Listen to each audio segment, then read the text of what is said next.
C.S. Lewis once said, "We tend to prefer a known captivity to an unknown freedom." When the Israelites were finally free from slavery in Egypt, they found themselves in the wilderness. And what's the first thing that they wanted to do? They went to Moses and they said, "We want to go back to Egypt." Life wasn't good, but at least they knew what to expect. The problem with the future is that it's unknown. And it doesn't always work out the way that we think it will, especially when you're reaching for an unknown freedom. Is life throwing you curves? Are you finding that it's not just the things that you see coming that can be discouraging, but the things that you don't see coming that can be frightening? Is it causing you to feel tired, discouraged, like it's safer to just not do much of anything? Maybe you made some mistakes. Maybe things just happen, but they aren't going the way that you thought that they would. Winston Churchill once gave a speech where he stood up and he said, "Never give up." And then he sat down.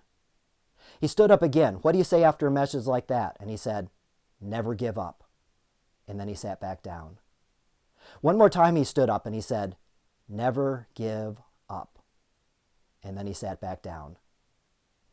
I thought you might need to hear that today. Never give up in pursuing your unknown freedom. The writer of Galatians says it this way, "For freedom, Christ has set us free." You are forgiven. You are redeemed. You are free to go after the dream that God has for you. The only time you fail is when you don't get up, when you don't learn, or when you don't grow. I found that I've learned more from my failures than from my wins. For example, the first powerlifting meet that I ever went to, my goal was simple. I wanted to bring home a trophy. There were 3 other people in my division, and they were giving away trophies for the top 5 places. And then I learned that one of the other competitors was a girl.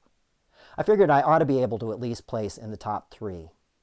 I placed 4th, but I didn't give up. The first time that I went to the national championships, I thought I was going to set records, but my squats weren't deep enough, and so I bombed. But I didn't give up. Adversity can be an opportunity to learn and to be driven closer in our relationship to the Lord. Speaking of C.S. Lewis, he was a bachelor for most of his life, and then he met Joy Davidman, and they fell deeply in love and were engaged.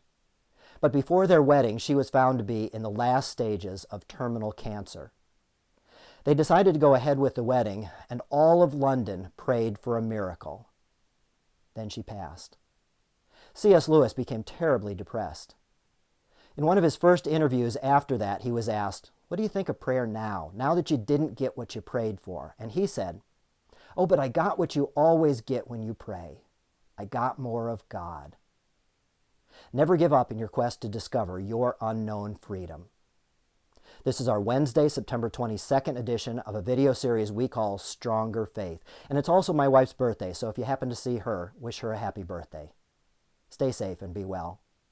God bless you.